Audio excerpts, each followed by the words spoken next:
Hello दोस्तों, आप सभी का स्वागत है हमारे यूट्यूब चैनल एस एकेडमी में। मैं Shivam Sharma S academy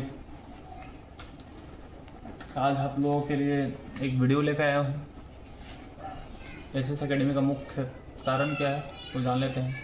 10th Bihar board, 10th किसका? बिहार बोर्ड। फुल तैयारी आप लोग करिए, फुल सिलेबस आप लोग को पढ़ाया जाएगा, वो भी 6 महीने के अंदर अंदर।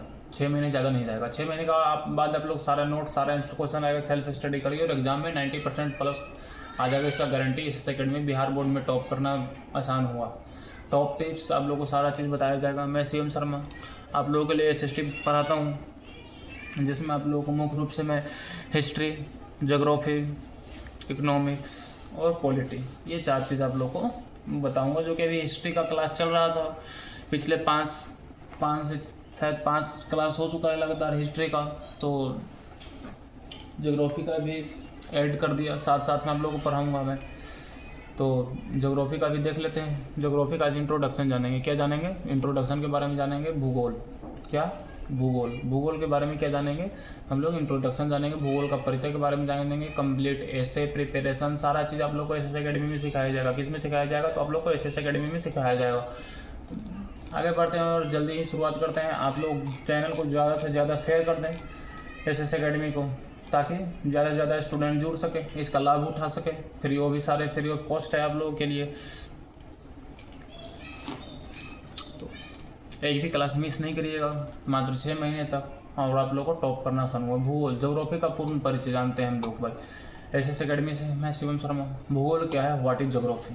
भूगोल क्या है? What is geography? सबसे पहले ज्योग्राफी क्या है? भूगोल वह विज्ञान है। भूगोल क्या है? भूगोल एक विज्ञान है जिसमें पृथ्वी अर्थ की संरचना, उसके प्राकृतिक तथा मानव निर्मित तत्वों और उनके आपसी संबंधों का अध्ययन किया जाता है। भूगोल वह विज्ञान है जिसमें पृथ्वी की संरचना, उसके प्राकृतिक तथा मानव निर्मित तत्वों और उनके आपसी संबंधों का अध्ययन किया जाता है। ज्योग्राफी शब्द है जो ग्रीक भाषा से लिया गया है। ज्योग्राफी शब्द कहाँ से लिया गया है? तो जियो, ग्रीक भाषा से। ज्योग्राफी शब्द ग्रीक भाषा से लिया गया है और वो 2 शब्दों से मिलकर बना है, जियो और ग्राफी। जियो का मतलब पृथ्वी, अर्थ। ग्राफी का मतलब वर्णन, डिस्क्रिप्शन। तो ज्योग्राफिक इन 2 वर्डों से मिलकर के बना है, तो जियो और ग्राफी से। इसलिए भूगोल का अर्थ ही है, भूगोल का मतलब ही होता है पृथ्वी का वर्णन। भूगोल में पृथ्वी का वर्णन, पृथ्वी के बारे में सारा कुछ जानेंगे। भूकंप कैसे आती है, 2 प्लेटों कैसे टकराती है, तो संसाधन के बारे में पढ़ेंगे, पेड़ पौधे के बारे में पढ़ेंगे, जीव जंतु के बारे में पढ़ेंगे, आपदा प्रबंधन के बारे में पढ़ेंगे। सारा चीज़ आप लोग को इसमें पढ़ने के लिए आएगा। भूगोल हमें यह समझने में मदद करता है कि पृथ्वी कैसी है। भूगोल क्या समझने में मदद करता है दोस्तों? तो पृथ्वी कैसा है, इनमें कौन कौन सा प्राकृतिक तत्व हैं, मनुष्य और प्रकृति के बीच क्या संबंध है। भूगोल का महत्व, इंपॉर्टेंस ऑफ ज्योग्राफी देखते हैं। सबसे पहला इंपॉर्टेंस ऑफ ज्योग्राफी, भूगोल का महत्व में सबसे पहला आता है पृथ्वी की जानकारी। क्या आता है? पृथ्वी की जानकारी। भूगोल में पृथ्वी का बारे में संपूर्ण जानकारी देता है।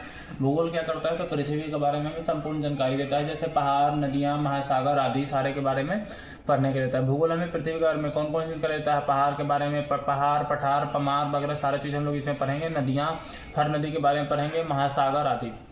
पर्यावरण की समझ, हमें पर्यावरण, इन्वायरमेंट और उसके संतुलन को बनाए रखने में समझ आता है भूगोल पढ़ने से। प्राकृतिक संसाधनों का उपयोग, भूगोल हमें यह सिखाता है कि संसाधनों का सही उपयोग कैसे करें। संसाधन, ये बहुत इंपॉर्टेंट टॉपिक है दोस्तों। इसके लिए आप लोग के लिए एक अलग से 2 वीडियो आएगा, एक नहीं, हर टॉपिक के लिए 1 वीडियो आएगा, लेकिन संसाधन के लिए 2, क्योंकि हर साल इससे क्वेश्चन में MCQ तो आता ही आता है, साथ में 2 नंबर और शॉर्ट, लॉन्ग, मीडियम सारे क्वेश्चन में से आप लोग को इसमें से पूछा जाता है संसाधन। संसाधन बहुत ही एक इम्पॉर्टेंट टॉपिक है भूगोल का। सबसे फर्स्ट टॉपिक भी इसी का यही है, संसाधन के बारे में पढ़ने के लिए। तो आगे देखते हैं। आपदा प्रबंधन से बचाव भी हमें इसमें सीखने के लिए मिलता है। भूकंप, बाढ़, तूफान जैसे प्राकृतिक आपदाओं को समझने और उनसे बचने में मदद मिलती है। आर्थिक विकास, कृषि, उद्योग और व्यापार के विकास में भूगोल का महत्वपूर्ण योगदान है। किसमें योगदान है? आर्थिक विकास। आर्थिक विकास कैसे बढ़ेगा? कृषि, उद्योग और व्यापार में ही तो बढ़ेगा। तो कृषि, उद्योग और व्यापार के विकास में भूगोल का बहुत महत्वपूर्ण योगदान है। भूगोल की शाखाएं, branches of geography. Branches of geography, सबसे फर्स्ट भौतिक भूगोल, फिजिकल ज्योग्राफी। फिजिकल ज्योग्राफी में क्या क्या अध्ययन करने के लिए आएगा वो हमें देखते हैं। पृथ्वी के प्राकृतिक तत्वों का अध्ययन करेंगे। फिजिकल ज्योग्राफी में भौतिक भूगोल में हम लोग क्या अध्ययन करेंगे, तो पृथ्वी के प्राकृतिक तत्वों का अध्ययन करें, जैसे पर्वत हो गया, नदियाँ हो गया, जलवायु हो गया, इन सारे के बारे में अध्ययन करूँगा। उसके बाद आता है ह्यूमन ज्योग्राफी, मानव भूगोल के बारे में। मानव भूगोल के बारे में मनुष्य और उसके क्रियाकलापों के बारे में अध्ययन करेंगे, जैसे कि जनसंख्या, बसावट, संस्कृति, इन सारे का विकसित कैसे हुआ, जनसंख्या नियंत्रण, बाकी सारी चीज़ ये सब लोग हम सारे लोग इसमें पढ़ेंगे, ह्यूमन ज्योग्राफी मानव भूगोल में पढ़ेंगे। आर्थिक भूगोल, इकोनॉमिक ज्योग्राफी, उद्योग, कृषि और व्यापार का अध्ययन के बारे में जानेंगे। पर्यावरण भूगोल सबसे बाद में आता है लास्ट में पर्यावरण भूगोल। ये इन्वायरमेंटल ज्योग्राफी, मनुष्य और पर्यावरण के संबंध क्या है। पृथ्वी की संरचना, स्ट्रक्चर ऑफ अर्थ कैसा है।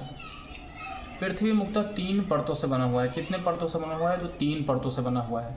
पहला भूपर्पटे, क्रस्ट, सबसे ऊपरी परत को कहते हैं, जहाँ पर हम रहते हैं, जहाँ पर जीवन निवास करते हैं। सेकेंड आता है मेंटल, मेंटल एज मध्य परत, बहुत गर्म और घनी। थर्ड एज कोर, क्या कोर, ये सबसे अंदर की परत है। कौन सा परत है, सबसे अंदर की, जो कि अत्यधिक गर्म रहता है। स्थल मंडल, स्थल मंडल यह पृथ्वी की ठोस सतह है, जिसमें शामिल कौन कौन सा है, पर्वत, पठार और मैदान। यह मानव जीवन के लिए बहुत ही महत्वपूर्ण है। किसके लिए महत्वपूर्ण है, तो मानव जीवन के लिए। जल मंडल, पृथ्वी पर मौजूद सभी जल, वाटर को जलमंडल कहते हैं, जैसे महासागर का हो गया, नदियाँ का हो गया, झील का हो गया, सारे किसमें आएगा, जलमंडल के अंदर आएगा। पृथ्वी का लगभग 71% भाग जल से ढका हुआ है। कितने परसेंट भाग जल से ढका हुआ है, तो 71% भाग जल से ढका हुआ है। वायुमंडल, एटमॉस्फेयर के बारे में पढ़ेंगे। पृथ्वी के चारों ओर गैसों की परतें को वायुमंडल कहते हैं। पृथ्वी के चारों ओर गैसों की परत को वायुमंडल कहते हैं। इसमें क्या क्या शामिल है, तो ऑक्सीजन, नाइट्रोजन और कार्बन डाइऑक्साइड। यह हमें सूरज की हानिकारक किरणों से बचाता है। किससे बचाता है, तो सूर्य की हानिकारक किरणों से बचाता है। और कौन सा परत बचाता है, तो ओजोन परत। उसके बारे में हम लोग डीपली आगे क्लास में पढ़ेंगे। जीवमंडल, बायोस्फीयर, यहाँ जीवन संभव है, उसे जीवमंडल कहते हैं। जीवमंडल किसे कहते हैं, जीवमंडल वाकई में जीव से जुड़ा हुआ है। तो जीवमंडल जैसे जलमंडल जल से जुड़ा हुआ है, जहाँ पर जल है, नदी, महासागर, झील था, उसे जलमंडल बोले। उसी तरह से जीवमंडल, जीवमंडल वहीं संभव है जहाँ पे जीवन संभव है। इसमें शामिल किया गया है पौधा, जानवर और मनुष्य। पौधा, जानवर और मनुष्य शामिल है। जलवायु और मौसम, क्लाइमेट एंड वेदर, मौसम, वेदर के बारे में जानेंगे। मौसम के बारे में जानेंगे, किसी स्थान की अल्पकालिक स्थिति। जलवायु, लंबे समय का औसतन मौसम। भारत में प्रमुख जलवायु कौन कौन सा है, मानसूनी जलवायु। मानसून के बारे में हम लोग जानेंगे इस वीडियो में। भारत में वर्षा का मुख्य स्रोत क्या है, मानसून है। तो हर स्टेट में मानसून कब से कब तक आती है, उससे क्या फसल पर क्या क्या दुष्प्रभाव पड़ते हैं और फायदा नुकसान क्या है, सारे पढ़ेंगे। 2 प्रकार के होते हैं मानसून। कितने प्रकार के, 2 प्रकार के, दक्षिण पश्चिम मानसून और उत्तर पूर्व मानसून। मानसून जो है कितने प्रकार की विभाजित किया गया है, तो 2 प्रकार। कौन कौन सा, दक्षिण पश्चिम मानसून और उत्तर पूर्व मानसून। प्राकृतिक संसाधन, नेचर रिसोर्स। प्राकृतिक संसाधन नवीकरणीय, जैसे सूर्य हो गया, हवा हो गया। अनवीकरणीय, नॉन रिन्यूएबल, जैसे कोयला और पेट्रोलियम। अब देखते हैं नवीकरणीय, रिन्यूएबल, सूर्य और हवा। ये जो है जो खत्म होने वाला नहीं है, एंड इसका नहीं है। सूर्य और हवा का एंड है, कोई एंड नहीं है इसका। अनवीकरणीय, जैसे कोयला, पेट्रोलियम, इसका एक न एक दिन एंड होना ही होना है। एक न एक दिन धरती पर से खत्म होगा ही होगा। कोयला हो गया, पेट्रोलियम हो गया, जैसे खदान में से खत्म हुआ, खत्म है ये। वन संसाधन, फॉरेस्ट रिसोर्स। वन हमारे लिए बहुत ही महत्वपूर्ण है। वन हमारे लिए बहुत ही महत्वपूर्ण है। वाकई में जीवन जीने के लिए वन महत्वपूर्ण है। और ये मनुष्य के लिए ही नहीं बल्कि सारे जीव जंतु के लिए जो ऑक्सीजन से जीवित है। वन हमारे लिए बहुत ही महत्वपूर्ण है। जो क्यों, ऑक्सीजन देते हैं, जलवायु संतुलित रखते हैं, लकड़ी प्रदान करते हैं। उसका मिट्टी कृषि के लिए आवश्यक है। भारत में मिट्टी के प्रकार कौन कौन से, भारत में मिट्टी के मुख्यतः 3 प्रकार हैं। जलोढ़ मिट्टी, सबसे फर्स्ट है जलोढ़ मिट्टी। उसके बाद काली मिट्टी, क्या, काली मिट्टी, लाल मिट्टी, थर्ड है लाल मिट्टी। तो भारत में मिट्टी कितने प्रकार हैं, तो 3 प्रकार हैं, जलोढ़ मिट्टी और काली मिट्टी और लाल मिट्टी। कृषि, एग्रीकल्चर, भारत एक कृषि प्रधान देश है। भारत एक कृषि प्रधान देश है। भारत का जो जनसंख्या है दोस्तों, तो भारत का जनसंख्या आप लोगों को मैं बताऊं तो 70 to 75% किस पे डिपेंड है, तो कृषि पे, एग्रीकल्चर पे डिपेंड है। इसका भारत का प्रमुख फसल गेहूं, चावल और दाल। इन सारे के बारे में आप लोग को डीपली पढ़ाया जाएगा। उद्योग, इंडस्ट्रीज, उद्योग आर्थिक विकास के लिए आवश्यक है। जैसे कुटीर उद्योग हो गया, लघु उद्योग हो गया और भारी उद्योग हो गया। परिवहन, ट्रांसपोर्ट, इसका क्या क्या प्रकार है देखते हैं। परिवहन का भारत में सड़क, रेल और वायु, जो कि इंडिया में सबसे बड़ा परिवहन मार्ग अगर कोई है, कोई प्रकार में कहते हैं तो रेल सबसे बड़ा है। सबसे बड़ा नेटवर्क इसी का है, रेल का। हाँ, क्या था? सड़क, रेल, वायु और जल। एक बार जनसंख्या पॉपुलेशन देख लेते हैं हम लोग। जनसंख्या का अध्ययन भूगोल का महत्वपूर्ण भाग है। जनसंख्या का अध्ययन भूगोल का महत्वपूर्ण भाग है। जनसंख्या घनत्व, वृद्धि दर और वितरण, ये सारे भूगोल में हम लोग को पढ़ना है। पर्यावरण संरक्षण। पर्यावरण संरक्षण क्या है? Environmental conservation. इसका समस्याएं क्या क्या है? तो प्रदूषण, वनों की कटाई, समाधान। वनों की कटाई तो हो रही है, ये बहुत पहले से होते आ रहा है। ये अंग्रेजों, इंडिया पर जब अंग्रेज जब राज करते थे उस टाइम से होता रहा है। शुरू से जब रेल का जब आविष्कार हुआ तो रेल के पटरी में लकड़ी का यूज किया जाता था। रेल के पटरी में जो अभी जो ब्लॉक्स जो रहते हैं, रेल के पटरी जैसे मान लीजिए आप लोगों का ये रेल है, ये छोटा छोटा गिट्टी पत्थर वगैरह मान लीजिए, और इसमें जो है तो जो वनों का कटाई है वो शुरू से ही हो रहा है। सबसे ज़्यादा वनों की कटाई किस टाइम पर होता था? जब रेल का जो पटरी बनता था। रेल का पटरी में ये जो ब्लॉक्स आते थे, अब ये सीमेंट का आते हैं, सीमेंटेड ब्लॉक से आते हैं, पहले ये लकड़ी का ब्लॉक्स आते थे।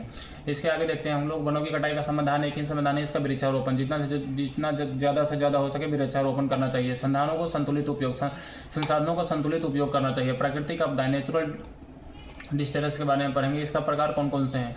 प्राकृतिक आपदा कौन कौन से हैं? भूकंप, बाढ़ और चक्रवात। भूकंप, बाढ़ और चक्रवात। भूगोल हमें इनसे बचाव सिखाता है, इसलिए भूगोल का अध्ययन जरूरी है। ऐसा नहीं है कि बस भूगोल पढ़ रहे हैं हम लोग इसलिए एग्जाम के दृष्टिकोण से, नहीं।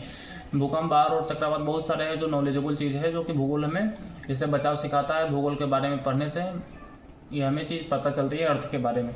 भूगोल पढ़ने के क्या लाभ है? तो सामान्य ज्ञान तो बढ़ता ही बढ़ता है, प्रतियोगी परीक्षा में मदद मिलती है, सोचने की क्षमता विकसित होती है।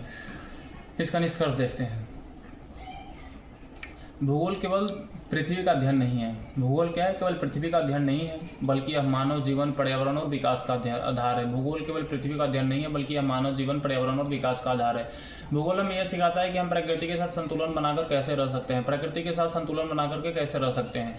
तो क्लास 10 बिहार बोर्ड के लिए भूगोल एक महत्वपूर्ण विषय है, जो न कि केवल परीक्षा में अंक दिलाता है, बल्कि जीवन को समझने में बहुत ही ज़्यादा मदद करता है।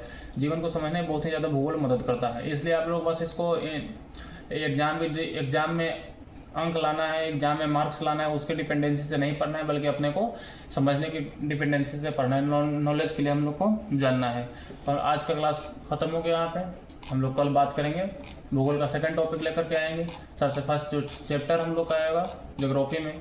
आप लोग चैनल को ज़्यादा से ज़्यादा शेयर कर दें, ताकि हर स्टूडेंट के पास पहुँच जाए। आप अपने दोस्तों के पास शेयर कर दें। SS अकेडमी में आप लोगों को फुल तैयारी कराया जा रहा है। 10th का फुल सिलेबस अंडर 6 मंथ, 6 महीने में 10th क्लास का पूरा तैयारी। वो भी MCQ एंड नोट्स, वो भी अलग अलग टीचरों के द्वारा। टॉप टिप्स सबको बताएंगे। 90% प्लस गारंटी, मार्क्स लाने का गारंटी SS अकेडमी के साथ। और साथ ही आप लोग को रोज़ शाम को 7 बजे से शाम 9 बजे तक आप लोग का क्लास आएगा। तो आप लोग जितना से ज़्यादा शेयर करें, लाइक एंड सब्सक्राइब कर दें।